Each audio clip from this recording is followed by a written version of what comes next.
Hey, my name's Speech. Welcome back to our channel. My name is ScottyAllenDay. We are going to be talking about gifters today. What kind of gifts do we receive? What type of people give what kind of gifts? And what kind of categories do we have? We're going to have a little bit of fun with this today because I'm going to actually try a little bit of a comedy bit. And let's see how you guys like this. So the first one we're going to start off with is going to be the gag gifter. This is the ultimate gag gifter. This is the person that's going to give you a pair of socks that says, run hard, or they're going to hand you a light up bow tie, or they're going to put a box in the box in the box in the box in the box, and then you end up with a little tiny Army Man trinket. That is the gag gifter. They always bring you some kind of a joke. Something that, well, it's the thought that counts. Well, the thing is they always give you some kind of a gag gift. Even if you're an adult and they give you a big bird, well, I do that myself to my brother, and I give them a big bird just because of a little bit of a joke that they cracked a long time ago, and then they just spread it out, and sometimes it gets old. The second one is going to be the organized gifter. The organized gifter is what I used to be when I was younger. And basically the organized gifter is done with their Christmas shopping in July or September. I used to be done in September because I'd always go to Walmart and put everything on layaway, throw it on layaway just in time for me to take it out like about December 15th. And everything will be in layaway, everything will be hidden, and as I keep progressing with layaway and stuff gets put on the sale, it gets adjusted all the time. And I save a lot of money doing that. So, it's the organized gifter.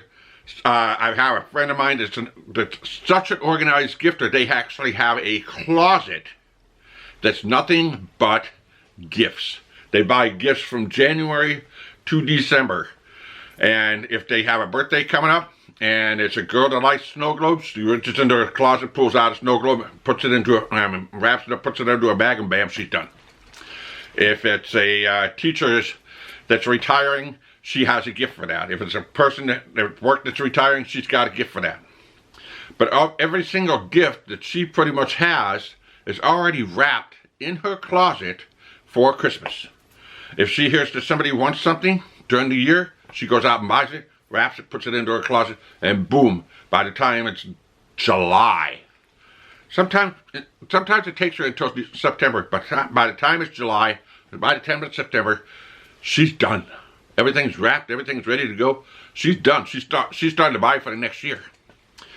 And one of the big things that both me and this friend of mine used to always love to do was right around December. We would go to the mall at the busiest peak time of the season. We would go and buy lattes and sit in the food court and laugh at the people running around trying to get all the last minute gifts. That was us. But now I'm more of almost a last minute gifter, but I'm not quite there yet, and I don't ever want to be there. So that's the organized gifter. The third one is the nailed it. It's the hammer on the head. It's the nail gun.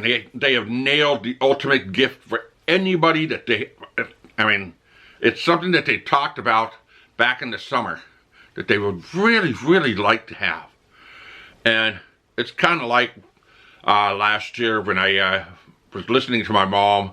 We were having coffee in the morning. We have coffee every Sunday. I go and visit her. And she said, you know what? I have a friend of mine that has a cornhole game. And she played cornhole so much that actually improved her bowling scores. She said, you know, I would really like to have that so I can be able to improve my bowling scores. Well, throughout the course of the year, I put money away. I mean, those cornhole boards are like $300. And throughout the year, I put money aside. And then about November, I bought her cornhole board. And it hit the hammer on the head. She was ecstatic. She didn't think she told anybody that she wanted a cornhole board. And I got it. It's just like when somebody says, oh, you know, I really kind of wanted to have an old Timex watch like what I had when I was a kid. Well, that's what I talked about, like about May of 2 years ago, and then somebody finally turns around and hands it to me, and I'm like, oh my God, I never told anybody about this, did I? And they said, no, well, we were getting together as friends, and they just hit the hammer on the head, the thing that you really, really, really wanted. And bam. It was like one Christmas that that I just moved back to Oregon from Boston, and I just moved into my house, and I never even told anybody, but I wanted one of my grandmother's quilts for my bed. Sure enough, Christmas morning, underneath that tree, there was a quilt for my grandmother. She's not around anymore, but my mom found one in her closet that my grandmother had made for me years ago and gave it to me. So that's the nailed it. The next one is the foodie. Now, there's always a foodie in the family, and back in the 80s, there was the foodie person. I mean, the foodie, and there was another one that's on there. The foodie person always has the nut tray, the candy tray, the fruit tray that's all wrapped up, or the chocolates, or the Hickory Farms boxes. They are always gifting food. Now, we like that. I mean, the Hickory Farms box, my dad would save until New Year's, and then New Year's morning we'd have super duper egg omelets with everything that's out of that Hickory Farms box. Oh my God, that was so good. But then you would always have that one person that would bring the fruit cake. Now, the thing is I don't think I've ever seen anybody talk about fruitcakes anymore. I think that's kind of been the banned thing in Christmas tradition. Some people made a fruit cake that was so heavy it was a doorstop all year long, and it wouldn't mold. You would put that literally on the floor all year long, and it would never grow an ounce of mold. But that was the fruit cake. The fruit cake, the rum cake, same thing. Only rum, well, it's made with rum. So yeah, the foodie. The next one is the mysterious gifter. Now, the mysterious gifter is the type of person that you give them a gift, and you're looking at it, and you're saying, huh? Why are you giving me this? Or, what is it? It's somebody that's tried to make something, and then you don't know what it is, and you're scared to say, oh, it's a nice cat, when somebody actually tried to draw a dog. Or somebody tried to do crochet for the first time, and they give you this jumbled ball of yarn, and you're trying to figure out what they made, and you're really trying hard not to hurt their feelings. And that's the mysterious gifter. I mean, it could be anything from an ashtray from a little kid. It could be something that somebody found at a yard sale that they thought was really cool, kind of a pitcher mug, and it's actually, or they pick up a really cool bowl, and it's actually a chamber pot. It's the mysterious gift. The regifter is the next one. I mean, everybody's guilty of the regifter. The regifter also goes into white elephant. And it could be something that somebody gave them 4 years ago, and then they wrap it up and they throw it under the tree. And sometimes people make the mistake of giving the gift back to the person that gave it to them. I did that once, and I will never ever do that again. Now I just probably throw it on eBay. But you got to be careful about that, because people watch eBay too. So the regifter is starting to become smaller and smaller until you go to a white elephant party from somebody that you hardly know, and nobody else knows you, so you can just get rid of the stuff. But that's the regifter. The suggestive gifter is the next one. Somebody handing somebody a book on how to cook, or somebody, or a husband giving a wife a set of frying pans or a broom for Christmas. I almost did that one year, and somebody said, I suggest you don't do that, because I did that to my wife one year, and I slept in the garage for a month. And I'm like, no. It's just like a man buying another man a bar of soap. No, no, no. The suggestive gifter is probably the evilest, darkest creature on the face of the earth. Even though they're trying to they don't mean any harm. But don't suggest anything. I mean, it's even a hairbrush can actually trigger somebody. Nail clippers. Shampoos. Well, shampoos you could get away with. Shampoos and a loofah and bath bombs, sure. But don't buy another man a bar of soap unless it's probably that Sasquatch soap that everybody's been talking about. But suggestive giver, no. Now this next one I find is the funniest one of all of them, and I'm guilty of it with my wife. And this is the married and couples gifter. Now, I've known my mom and dad have done this for years.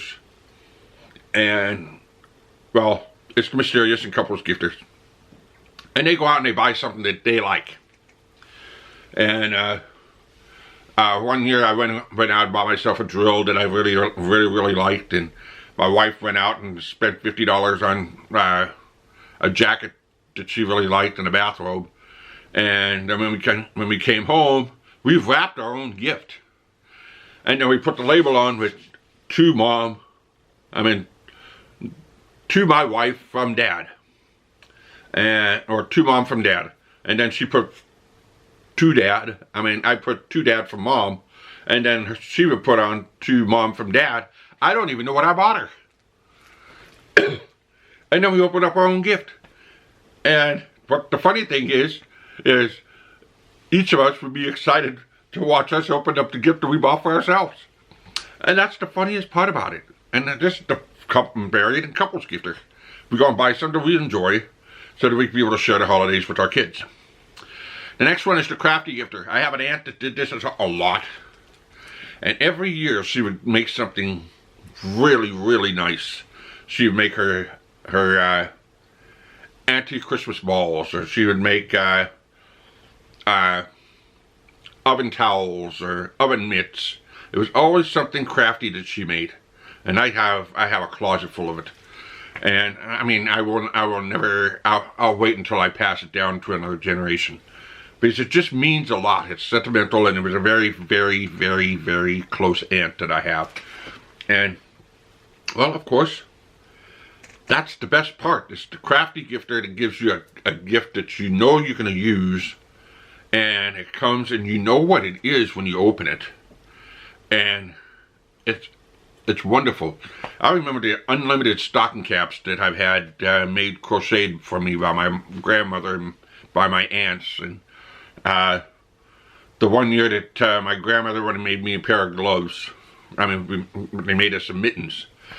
And I think that was probably when I was about 10 years old. My grandmother made me some mittens, and it snowed. And we were over at grandmother's house, and it snowed. And we didn't bring any gloves with us, so we put our mittens on, and we went outside to build a snowman.